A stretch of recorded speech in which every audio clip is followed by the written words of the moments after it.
Welcome, everyone, to this evening's Catherine Center fundraiser for the Society of St. Vincent de Paul of San Mateo County. I am Jim Lonergan, Executive Director of Society of St. Vincent de Paul of San Mateo County. I want to first of all thank all of our sponsors who seemingly come back and join us and help us with this fundraiser every single year. Our heartfelt thanks to you for coming back and joining us and help support us year in and year out with this very important fundraising event. Tonight, we're going to take a little different look at the societal issues that affect our women that come through Catherine Center. This is a journey for them and for us that begins long before the women come to us for treatment at Catherine Center. Women go through struggles of all kinds, face mental health issues, physical abuse challenges, addiction challenges, and many other societal elements that we will discuss today with our expert panel. We will hear from U.S. Congresswoman Jackie Spears. We will hear from San Mateo District Attorney Steve Wagstaff. We will hear from the Program Director of Star Vista and the Women's Enrichment Center, Nancy Quiggle. We will hear from Vivian Clausing, who is a Program Director at Catherine Center.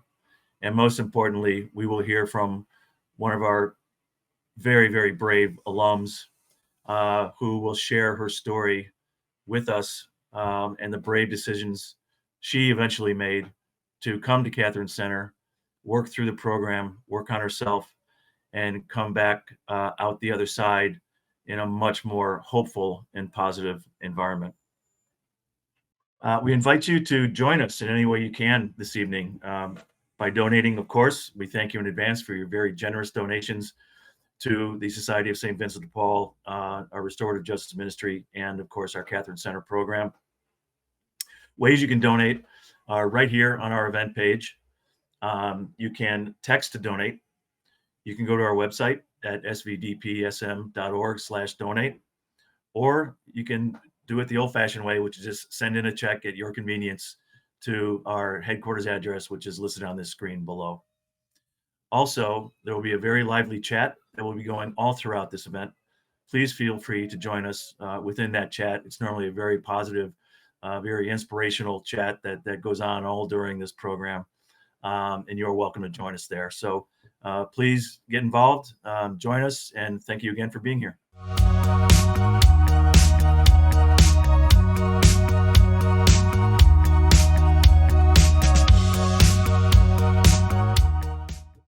The work our women put in at Catherine Center and into our program, the work that our staff and volunteers put in with the Catherine Center program, the volunteers of St. Vincent de Paul and their passion and commitment to the women that come through Catherine Center is very evident, but it's also not easy. The outcomes aren't always guaranteed nor perfect by any stretch of the imagination.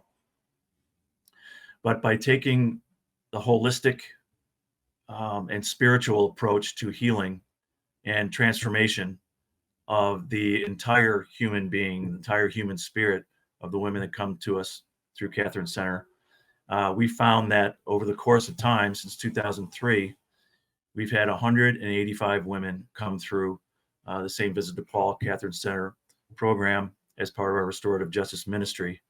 And each one of them has transformed themselves into a place of hope, into a place of positivity, into a place that actually has a future and a meaningful future. So this evening, let's get started. Let's get the first question out and have our expert panel come in and give us their points of view. What do you see as the top two societal elements that contribute to a woman being incarcerated in San Mateo County? I suspect San Mateo County is not too different from most other counties. And that is, for us, for women, it's addiction and mental illness. Those are the two things that are most likely that we'll see for the people who are incarcerated or that not incarcerated, but who we are prosecuting.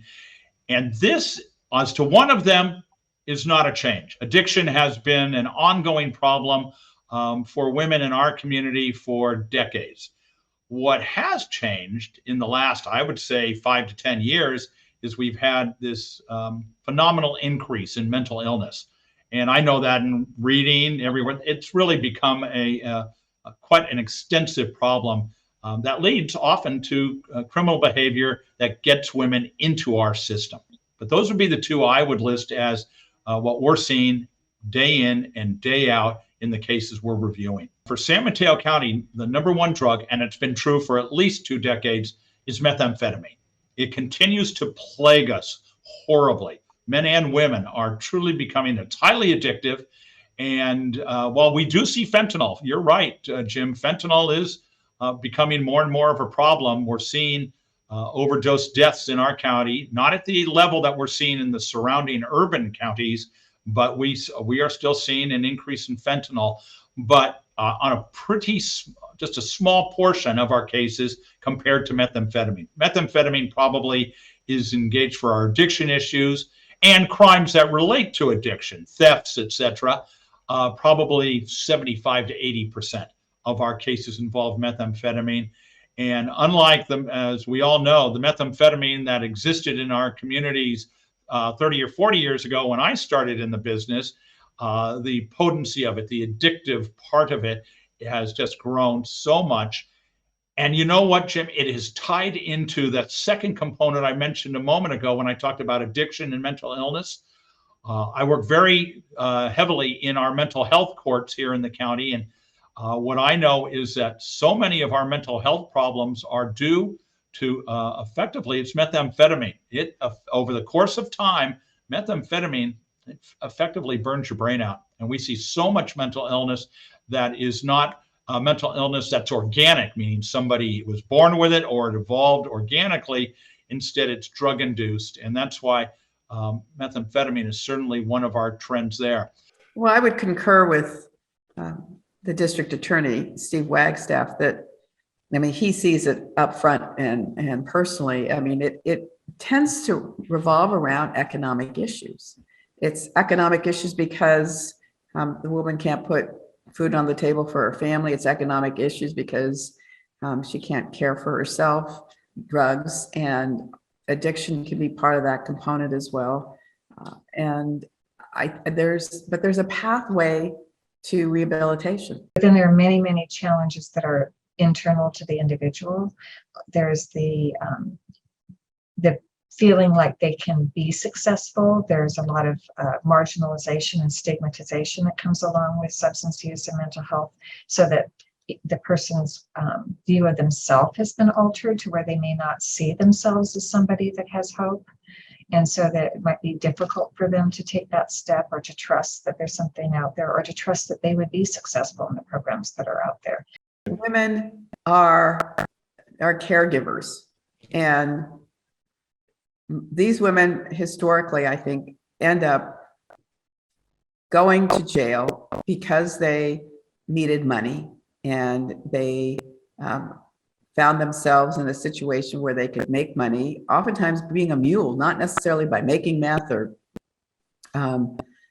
selling, but by just getting it across state lines or from Mexico. So I really do believe that rehabilitation is and can be successful, but the programming just doesn't exist, certainly doesn't exist in the federal institutions that I've been to.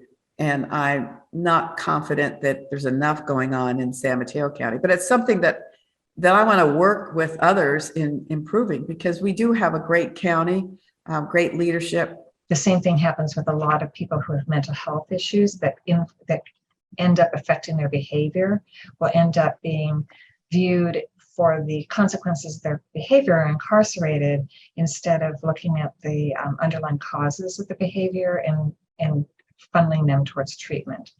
And I think there's an increasing awareness of this in our society. And in the recent years, I think there have been many, many efforts, including in San Mateo County, to try to redirect people towards treatment and helpful resources as opposed to incarceration. I'm actually very proud of San Mateo County. When I've noticed since I, started working at the Women's Enrichment Center, that first of all, I see that they have a strong commitment to trauma-informed care, and that they understand that many of the people that are struggling with addiction have a lot of trauma in their history and a lot of mental health issues, and that they genuinely want to try to find ways to help people. In fact, even the establishment of the Women's Enrichment Center where I work, it started up in 2000 when the community was very worried about women with children who were struggling with addiction. And there was a lot of hesitancy in the field. This kind of program wouldn't work. These are addicts. They're making a choice. It was still kind of that thinking of people are choosing addiction as opposed to people trapped in it. And thank goodness, we were able to get it created, and other programs are also moving more towards a dual diagnosis and trauma-informed care. But I think that they're kind of looking at what's happening in the field. Like right now, the biggest movement that I'm hearing, there are two components. They've really moved towards medicine-assisted treatments and have put a lot of investment in that in the last, say, decade or 5 years, and have had really been monitoring it and having really good results. And the other thing that I see them doing is moving more and more towards a harm reduction model, so that what they're recognizing is the way the old system had been set up. If you weren't in jail or prison, you oftentimes were put into programs that would be X number of days long, and you had to meet all these behavioral criteria to stay. If you relapsed, you were kicked out. And they recognize that that's not really going to be effective. It helps you with the people that are doing relatively well, but it's difficult to reach the people who are struggling the most.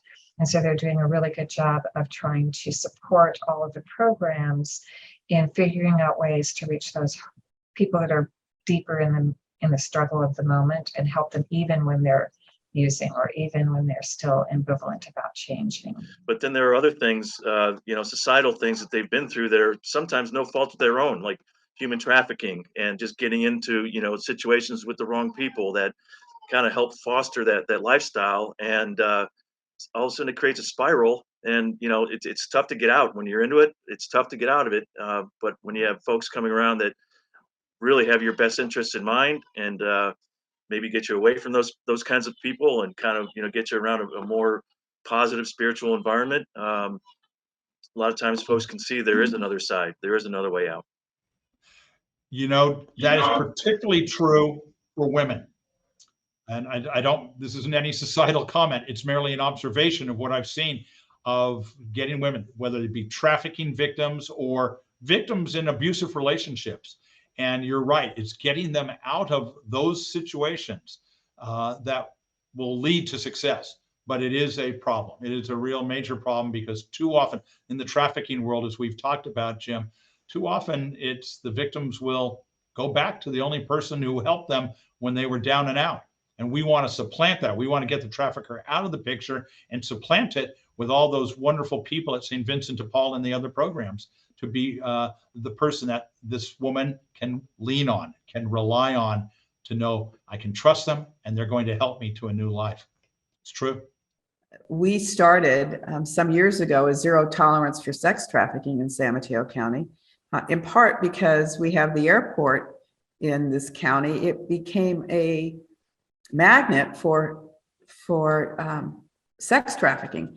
And we worked together with police, with the FBI, with the hotels, with the airlines, with training to help identify when these typically young women were being trafficked. And we had great success. And, simple things like the clerk at the front desk began to wonder when they were asking for too many towels.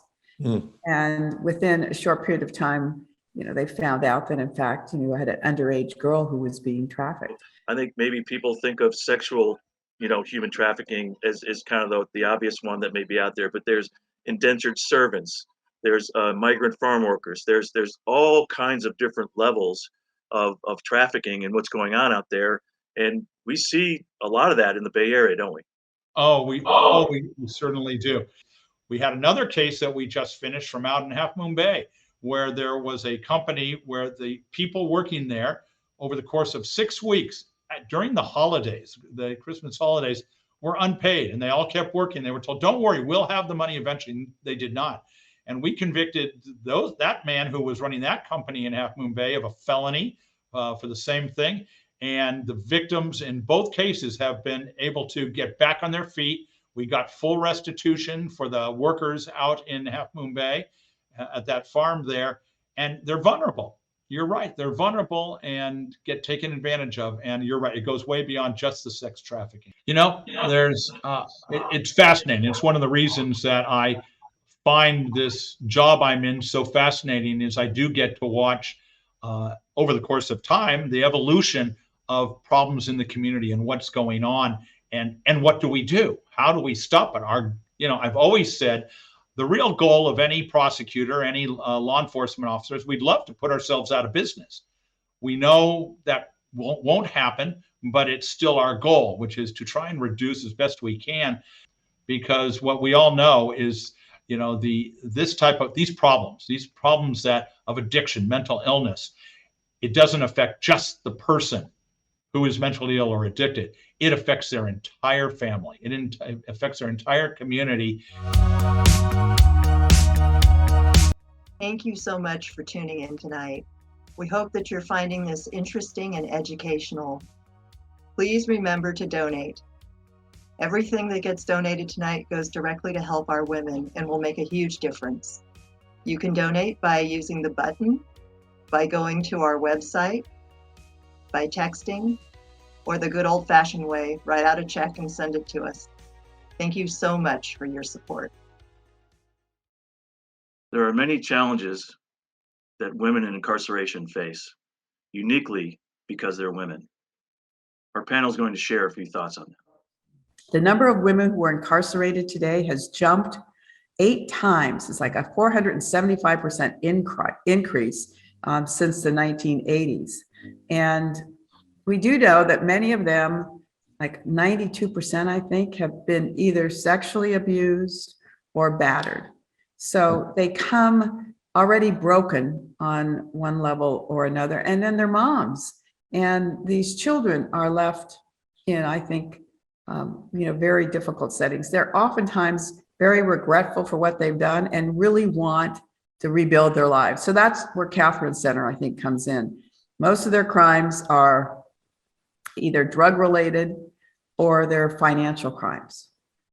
You can just watch the number of people incarcerated in this country compared to the rest of the world start to just spiral. So today, the United States incarcerates far more people than any other country in the world. I became very focused when I was in the state legislature on the fact that women were serving time in state prison who had killed their abusers. And they did not at the time have the defense of the battered woman syndrome. So I actually held hearings and had 75-year-old women serving time in state prison because they had killed their abusers. The incarceration of women is overlooked, and many of them should not be in prison. When I was at FCI Dublin, I spoke to about 25 women. They were all mules for their boyfriends or husbands bringing drugs across the border. They were mostly mothers. 2/3 of the women serving time in jail or prison are moms. And oftentimes they're nonviolent crimes. So there needs to be a better way. And certainly Catherine Center is one of those. It probably needs to be a national model because they identify women who can go through the program and rebuild their lives. There's not any kind, as much as there's talk about it, there's very little rehabilitation going on in many of these jail settings.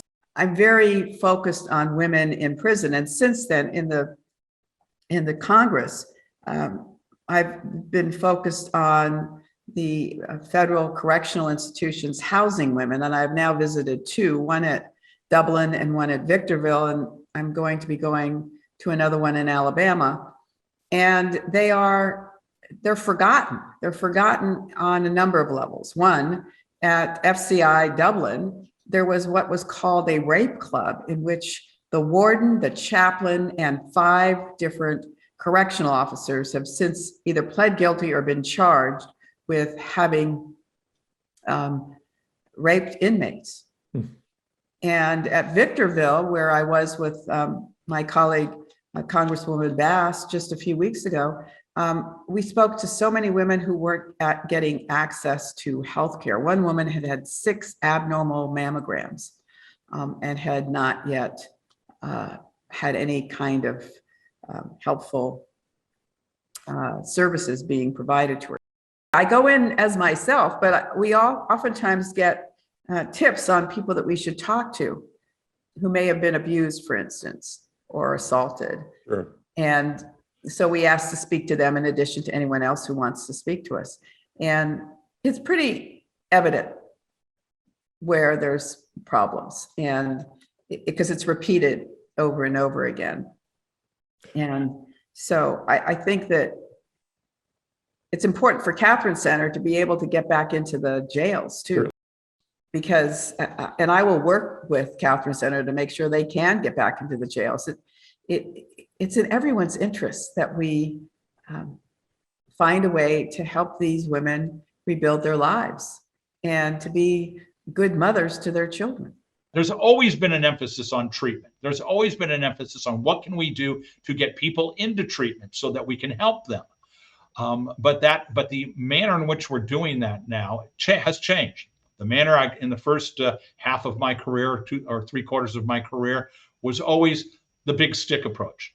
We need to get them into the program, and we do it by a fear of incarceration. They don't want to go to be incarcerated or prison or whatever it may be. And instead, maybe we can just get their toe in the door of the treatment program, and then the treatment program will take it from there to try and help them get over the addiction or get them through the mental health problems.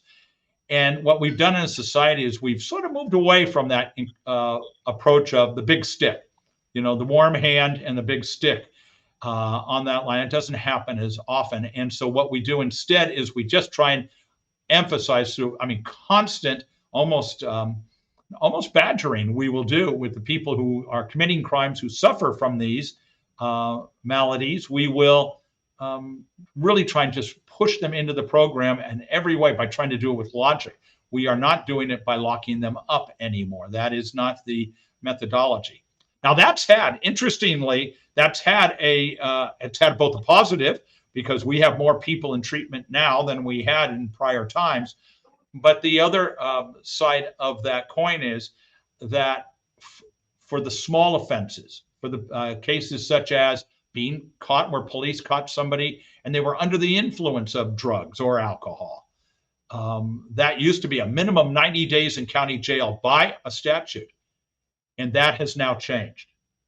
What it has changed, that statute is gone. There's no minimum anymore. So there is not even a motivation. So unless a person at least can be either has or can be convinced to believe they need to change to get over this addiction, to have a better life, we're not getting them into that. It's a complicated system. Sometimes it's hard to find a place that you would be able to get into. So unless you have somebody helping you, or you kind of have your head together to figure out what number do I call, who do I talk to, what do I say, it can be just difficult to find the access to the programs that exist. And it's victim, people always say, well, you're forgetting about the victims. Absolutely the opposite. Treatment programs are to help the victim, because if the person who has victimized them is getting help, is getting over their problem and not committing crime anymore, that means fewer victims. And so that's why I very much say that drug treatment programs are actually victim-based. They help victims, us avoid further victims. The pandemic obviously has had an effect on everything. What has been kind of the greatest effect of the pandemic that you've seen through the system, and maybe just through the courts, and kind of how we funnel folks in that situation through the system these days? Where it used to be, if somebody gets cited for an offense and told to come to court, it might be 4 or 5 weeks they're told to come to court. During the pandemic, the heavy part of the pandemic in 2021, they were being told to come to court in 12, 14 months. Many of these were people suffering from exactly what we're talking about, Jim, addiction. And what we both know, for somebody addicted, we're telling them, here's a piece of paper. We want you to show up in court in 14 months. The chances would be 0. You and I have a better chance of winning 50 billion in the lottery than that happening. And so what we ended up with was just an enormous number of people who failed to appear.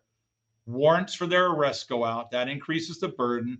It isn't what we wanted to have happen. And so it delayed the very thing we need to do. Everybody knows if we can get somebody into the system and motivate them to get help, you need to do it sort of in a timely fashion.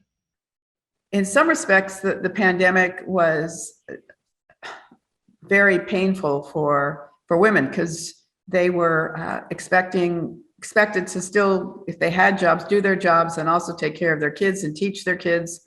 And childcare dried up and jobs dried up. And so there was a lot of anxiety. And that's why you see a lot of mothers with children living in their cars. And when you're struggling and you want to make sure that the bellies of your kids are full, you start to do things that you wouldn't do under normal circumstances. It also caused people having difficulty getting to the programs. The same COVID issues that every gathering place had. I know in some of the places the population dropped pretty significantly in the residential programs. And again, that I know is coming back. I've been told by providers, and I think it's true at St. Catherine Center too, is that we're getting back, hopefully we're getting back to being able to help people, to be able to do it. The other side that you and I have talked about, Jim, is the ability of people to go into the jail. Remember how I talked about trying to convince people, hey, there's treatment there. And that is, that isn't just the probation officers and the jail personnel who are doing this. It's people like yourself and others from St. Vincent de Paul Society who go in there and basically describe the program to the people who are in there, the incarcerated, to help them, hey, here's something we can do. Maybe you will find this can help you. And I know that's been in a predominantly shut down position. And you and I've talked about the need. That will be a big step toward trying to sort of reclaim our ground for what we can do in this area when we can freely go back into the county jail and have contact with those incarcerated who might be interested in changing their life. You're very, very right, and it's so important to us, and especially to our volunteers that we have in our restorative justice ministry. They're incredibly passionate about this particular calling. Really, is what it is, and the fact that we have not been able to be in, along with everybody else that in the faith-based community that comes in and tries to help in those areas in the jails. I'll be honest, it's been a little frustrating, to be honest with you, because those are not only folks that we are called to come and visit and see the face of Christ in, but there are relationships there. Whether they're short, week-long relationships, they could be months long.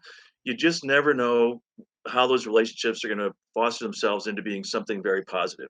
So our volunteers, especially, will just ultimately be rewarded in a grandiose level because they established that first point of connection while times were not good, while somebody might be on the inside, and then identifies them as somebody that St. Vincent de Paul can help.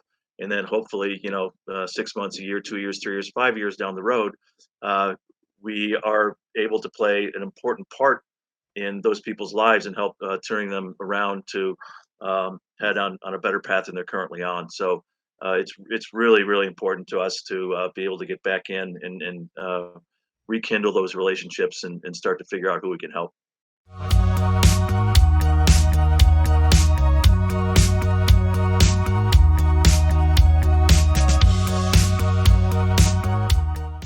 It sounds like the public-private partnership that is the recovery system in our county is one that's very, very necessary and one that's hugely important because neither side can kind of do it on their own, right? But working together, hopefully, the collective effect of the public-private partnerships and programs like Catherine Center and what we do in a restorative justice program for the Society of St. Vincent de Paul, continue to make people's lives a little better, give them a little bit more hope, and allow us to even just think about it at a more deeper level. Entire paragraph you just spoke, Jim, is absolute gospel. It absolutely sums up what goes on. It can't. Government is not effective at providing the treatment. We're effective at trying to help people get to the treatment, but then we need things like the St. Vincent de Paul Catherine Center and the others throughout our county. We have to have those because we're not trained in government. We're not trained. And quite candidly, I wouldn't want the county taking over and providing the treatment. I don't think that would be effective. I think it's, as you say, Jim, it's the partnership. It's us relying on experts such as you and the St. Vincent de Paul Society, Catherine Center, to actually then, once we can hand them over to you, to help them get over the problem, to help them through treatment, become good citizens again. I think marginalized women, I mean, I think within our county, we have a great network of services through Samaritan House and HIP Housing and, so many different programs that women can access if they know about them, but they oftentimes don't know about them. And so part of my goal in my years of retirement is to help elevate all of these programs and get them the resources they need so they can make sure that people that need their resources can access them. So, well, obviously we couldn't agree more. And then with St. Vincent de Paul, we of course bring the holistic approach of bringing folks back around and taking care of their entire being, especially their spiritual being, is a huge component of what we do at St. Vincent de Paul. And again, you can't put a price tag on the spiritual help that you give folks along the way too.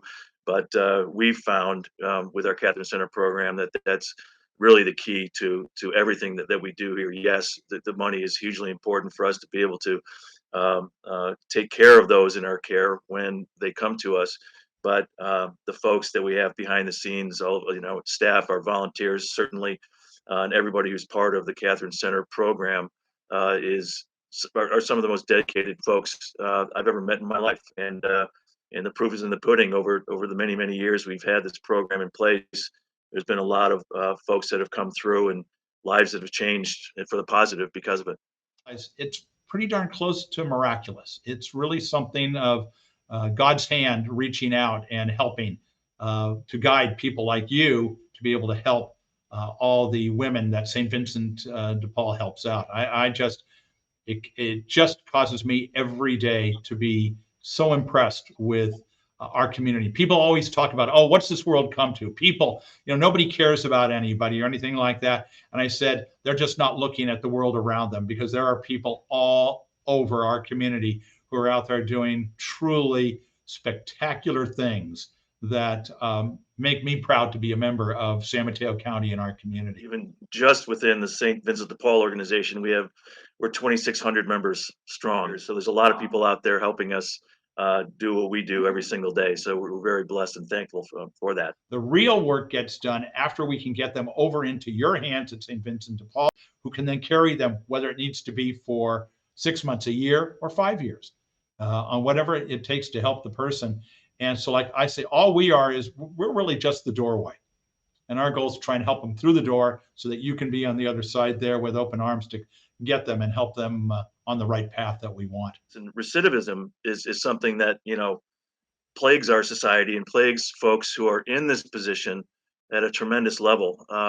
One of the things that we're very, very proud of, if that's the way you want to look at it, is that we have, there are about 80% of the folks, of the women that come through our Catherine Center program that do not enter back into the system. Every individual is different. Some are ready at age 18 to 20. It just really will vary when the person is ready to get it. And you're right. What we have to do as a society is say, we understand, as indeed they say in the treatment world, which is, failure is a step. It is not an end. It is simply a step on the right path toward recovery. And I very much agree with that.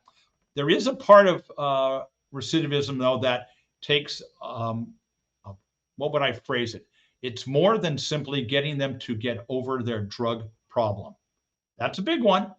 That certainly is big. But beyond that, then we have to help them as a society. We have to help people get reestablished. As I've said that in numerous speeches, which is, we can give everybody all the drug treatment that we want, help them get over it.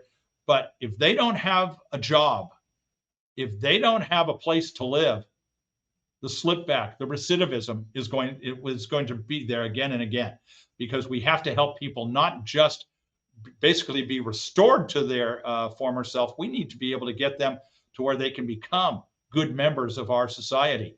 Over and over again, the clients that we've had that have been at the Catherine Center have been able to have that space where they can really, really dig deep into who they are and what's happened in their life, heal from the traumas, and redefine themselves or rediscover themselves. It's not even defining themselves. It's finding the genuinely beautiful person underneath the years of struggle.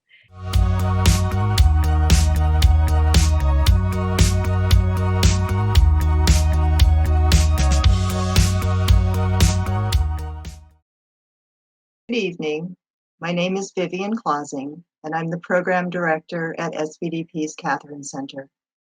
Tonight, we are fortunate to have one of our alum who has agreed to share her story with us. A short story that is filled with challenges which began for her at a young age, even when she lived in the Philippines and before she came to this country. She found her way to Catherine Center and, like many of our other women, worked extremely hard on herself and learning the root causes of her incarceration. Through her perseverance and hard work, she was able to transform her life and walk out into freedom. You will hear the wonderful things that she is able to do today. Just had a really dark past, and all the abuse had happened, all the physical had happened back in the Philippines. And I got into a lot of trouble, right? Being expelled from a Catholic school because I brought pot in the 6th grade. By the time I got to 7th grade, I was just really lost, right? And looking for a way out, looking to feel my life, or maybe possibly looking to escape. With all the drugs that I seen when I came to America, I actually got introduced to pot by one of the kids in school. I think the 4th grade. And, that's when I kind of discovered drugs, right? But again, I had seen it when I was young. And so when I had that first joint, it just felt so good. And so I was looking for that everywhere. I was uncomfortable not having it. So I kind of explored different parts of the city by, cutting school and sneaking out at night. And so I was already kind of in that world. That felt so good. So at 7th grade, I went to my best friend's birthday party. And at home, at her house, was, some adults, her dad and her dad's best friend. And so that's actually when the first contact of trafficking happened. My best friend's dad's best friend, picked me up. I was 13, I think he was 40. And so we go in his car and he stops off at a park and he pulls out what was crystal meth. And he looks at me and he goes, "Have you ever had this?" And I said, "No." "What is it?" He's like, "It'll change your life. Here." And from that point on, I loved the drug. And I didn't come home that night. And maybe 2 days later, I left the house. And he was a married man, but he had several women working for him. Of course, I was the youngest, and he provided all the expenses, like my shelter and my food. He really treated me like he was really nice to me. I did pretty much what he wanted me to do. And so that was kind of my form of trafficking. In short, Human trafficking and modern day slavery are an umbrella terms often used interchangeably to refer to a crime whereby traffickers exploit and profit off the expense of adults or children by compelling them to provide forced labor or sex work. Right? There's actually three common, the three most common form of human trafficking is sex trafficking, labor trafficking, and debt bondage. That all three of them kind of coexist and intertwine with one another, depending on a person's situation and the severity of it. Right? It can kind of all happen all at once. Most women that are incarcerated have come from that background. I was incarcerated at the Redwood City County Jail, awaiting the trial with possibly being sent to a women's state prison, Chowchilla. You know,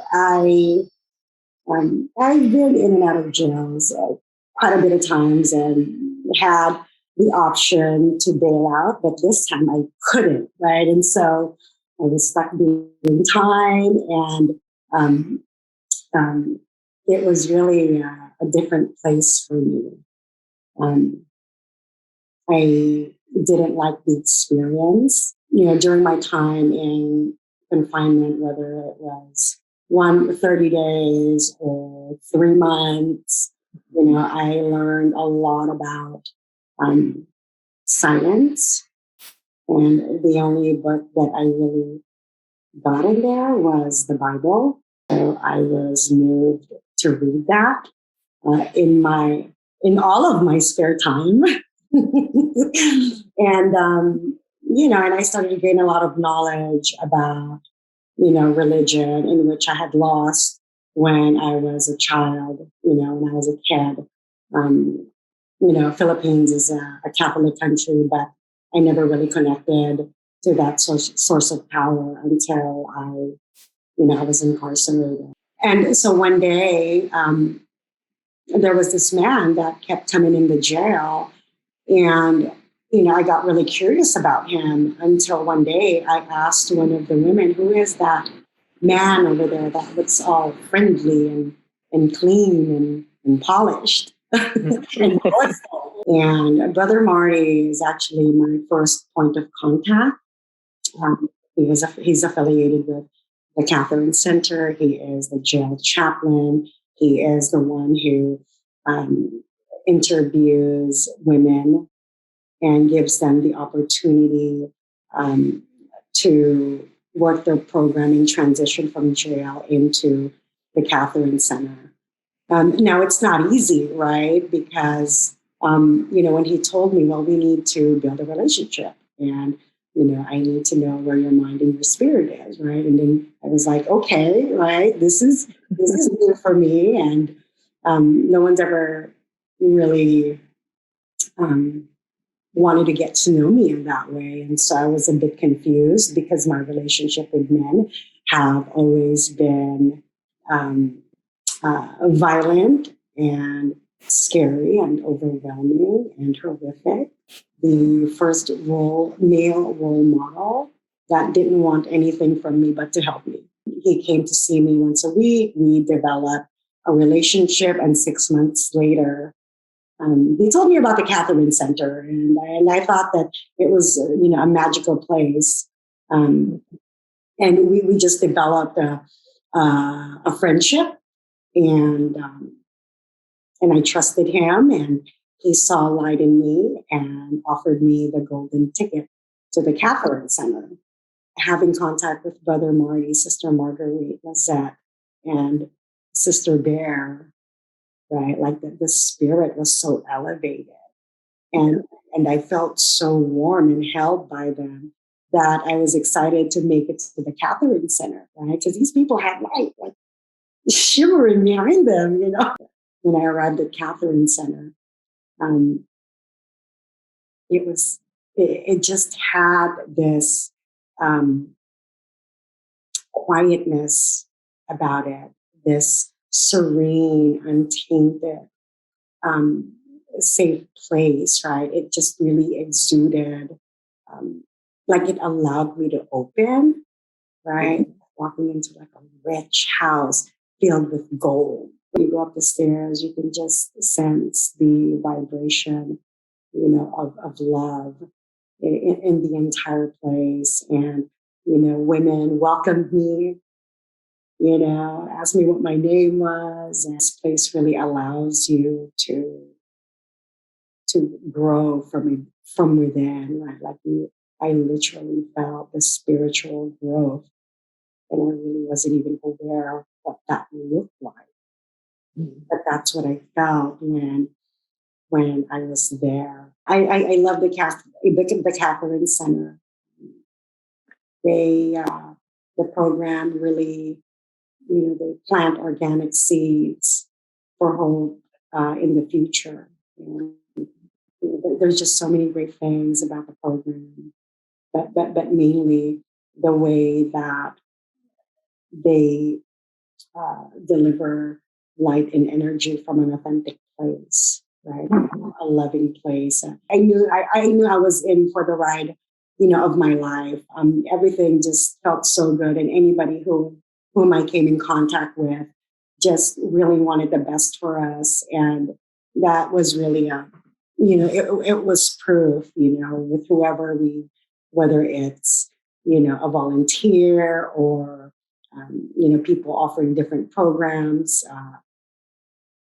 Everybody was nice. I'm still clean and sober. Been a beautiful journey. I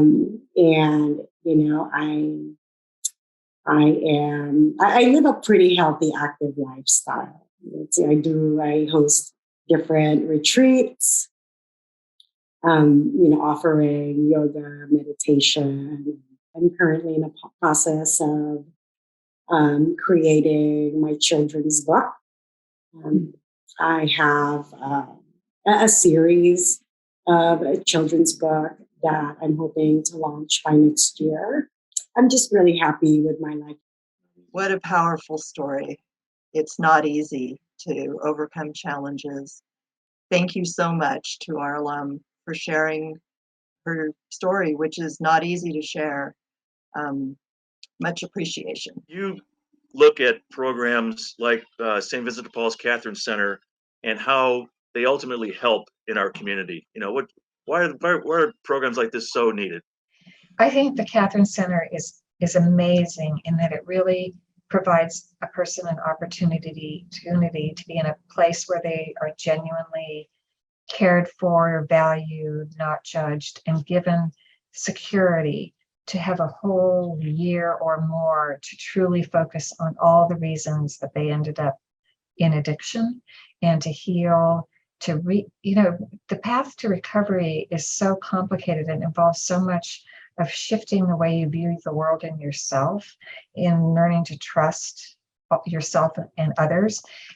The difference they make is huge, and the lives that they rehabilitate are ones that will not be part of that recidivism number that happens over and over again. So it's all about hope and about a belief in the humanness that exists in all of us, that we can recover from difficult settings and go on to be productive people in life. The total acceptance, it's the women will talk about feeling loved. And that's really, really important, because when you know the background of a lot of the women that come to the Women's Enrichment Center, that's one of the things that can oftentimes be missing, is a place where you feel like who you are, no matter how you show up today, you're being cared for, and you're being supported, and you're being guided and mentored. It's almost like a reparenting in a way. You've taken them in and you're giving them that unconditional regard that we need in our childhood and kind of all our lives. We're so grateful to people like you and those other thousands of volunteers. You never give up hope. a COVID virus may just knock our society on its tail, but you don't give up hope. You're just looking, okay, what are ways we can get back in the business? How can we continue to help people as we've been doing for all these decades? It is, for somebody like me, it's just inspiring to see people like you and your organization, Jim, and what you do for our, as you say, for the people walking in the street in line ahead of us at the store. These are good people who just fell down and needed some help up. It's a very unique and rare place that you can have that much support without the pressure of you've got to do this or do that or pay this or pay that or focus on this and focus on that. It's amazing. What if we didn't have the programs like St. Vincent de Paul and the others? Where would we be? I know where we would be. First of all, people would be up in arms because there would be people in the streets. Crime would be high. There would be, and there would be lives that were being lost. The coroner's office would be picking up some people, but instead we're saving lives. Programs like St. Vincent de Paul are saving lives. That's not an exaggeration in any fashion. One enormous thank you. Thank you to everybody there at St. Vincent, because it is the enormity of the role played is immeasurable, almost can't be described adequately. It is something that I never want to see leave. You're absolutely right. And I mean, let's face it here. It's very expensive to run programs like this, like Catherine Center's program and any kind of rehabilitative program. But at the end of the day, what we talk about internally at St. Vincent de Paul is what is the value of a human life, right? So you can't put a price tag on it, right? So it's kind of, whatever it takes to get that person in that situation that they're going through at that time onto a better path is what we eventually want for them and try to help them get there. But that comes with a pretty hefty price tag sometimes. It really does. But you know what? A dollar spent here will save us millions elsewhere, in my view. And I don't mean that as an exaggeration. I really think it is the wise, one can be, penny wise and pound foolish. And you just, as you're right, every life, if you just think of this mass, if the public were to just think, you know what, this is just addicts. They created their own problem. They've never talked to somebody who's gone through that.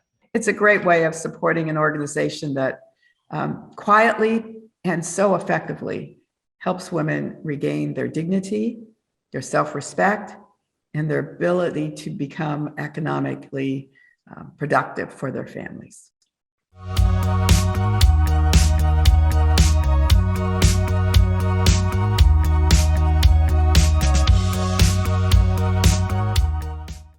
What an amazing program. I hope you all enjoyed it, and I hope you learned as much as I did. What really stands out to me, though, is the bravery of our women. It is not easy to ask for help, and it's really difficult to take that very first step and come to program. And then the hardest thing after that is to stay. It's not easy to be away from your family. It's not easy to sit with yourself. It's not easy to do that deep work. But every day, these women do it, and I find it just so inspiring. Thank you for all of you for tuning in and supporting us in all the different ways that you do. Every dollar that you give helps us to do our work. It helps us to buy food, provide clothing, shelter, to help women when they return to work, to help women when they return to school, to buy textbooks, bus passes, all the little things that allow people to put their lives back together. So thank you so much for making that possible. And a huge thank you to our sponsors. Once again, we would not be able to put this program together and provide the information that we do to everybody without you. Thank you so much. Thank you to our viewers and everybody that joined us this evening. And thank you for your very, very generous donations.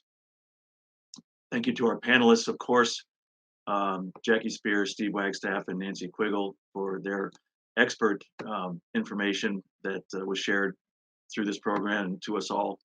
And then also thank you to our staff who work so diligently behind the scenes to bring events like this together and tell the story of our Catherine Center program. So thank you very much for joining us. God bless you all.